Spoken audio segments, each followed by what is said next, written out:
J'aime bien, c'est le podcast parce que je trouve que ça change de tout ce qu'on fait et j'aime bien qu'on propose des nouvelles choses parce que c'est pas par exemple que de la dissertation, il y a vraiment aussi des projets ou encore le projet qu'on a fait avec Madame Dumortier pour vulgariser la médecine à l'époque moderne.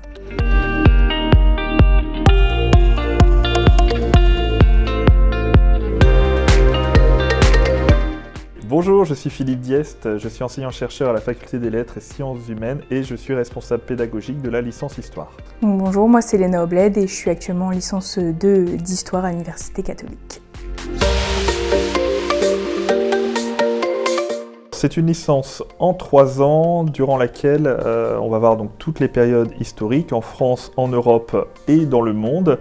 On voit aussi d'autres éléments, notamment de la méthodologie en première et deuxième année, et on a aussi des parcours en relations internationales, sciences politiques, parcours géographie environnement et parcours histoire des arts, archéologie, dans le but de donner une coloration à la licence en vue des masters. Alors moi l'histoire ça a toujours été assez évident, je voulais le faire depuis le CM2 et en fait du coup la licence d'histoire ça a été vraiment une évidence et j'ai vraiment bien aimé le programme que l'université proposait.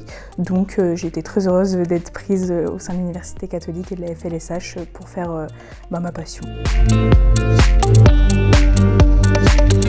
De l'histoire, sans surprise, sur donc toutes les périodes anciennes, médiévales, modernes, contemporaines, voire même très contemporaines, notamment sur les questions des relations internationales.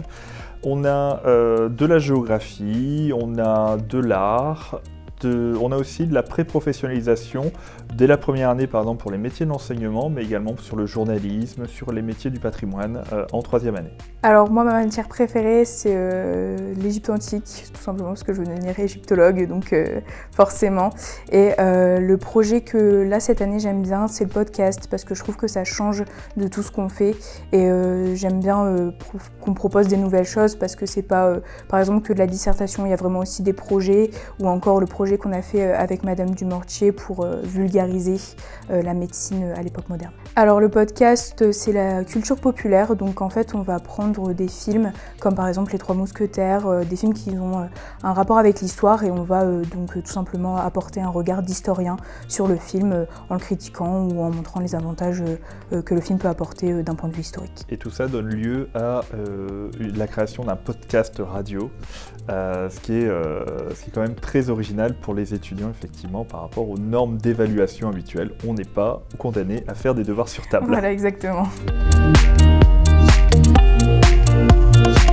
Par semaine en première et deuxième année, 25 heures de cours donc en présentiel, 20 heures en troisième année, mais du travail à côté. Alors pas toujours le même nombre d'heures, ça dépend réellement des temporalités, quand on a des exposés, quand on est en période d'examen, quand on est sur un projet, par exemple une exposition. Donc des heures à côté, mais comme c'est une science de passionnés, généralement on ne voit pas les heures. Alors moi, mon temps de travail, j'aime bien l'organiser quand j'ai des pauses de la journée. Comme ça, je peux profiter de l'environnement de l'université, donc par exemple la BU, etc. pour travailler et avoir vraiment à disposition tout ce qui est livre pour mes recherches. Et après, le soir, quand je rentre chez moi, je me prends peut-être une bonne heure pour revoir un peu mes cours de la journée. Et puis, comme M. Diest disait, en fonction des exposés, etc., c'est surtout le week-end en fait, que je vais faire le maximum de travail possible. Les stages ne sont pas obligatoires, mais il est possible d'en faire. Par exemple, des stages en établissement scolaire, des stages dans des musées, dans des médias, presse écrite ou chaîne télé. Bref, il est possible en fait d'avoir des stages qui vont permettre un petit peu d'enrichir le CV en vue des masters. Il est possible de partir un semestre, voire 2 semestres, une année entière à l'étranger, alors dans une université partenaire qui propose des équivalences de cours en histoire, en géographie, en art. Il est possible donc d'aller un peu sur tous les continents, que ce soit en Europe.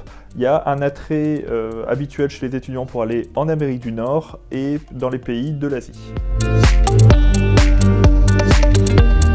Alors, il n'y a pas de spécialité obligatoire à choisir au lycée, même si beaucoup d'étudiants en fait, ont découvert un attrait pour l'histoire à travers la matière histoire-géo sciences politiques et géopolitique, mais elle n'est pas obligatoire. D'autres options peuvent être intéressantes, comme langue et civilisation antique par exemple.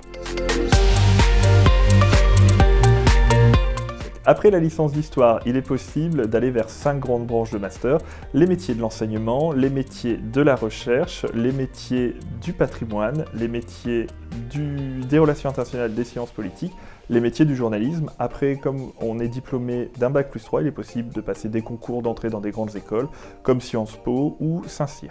Donc moi, après la licence, j'aimerais bien partir en master et doctorat d'égyptologie. Et justement, la licence, elle va me permettre d'aller un peu là où je veux et là où on me propose un master.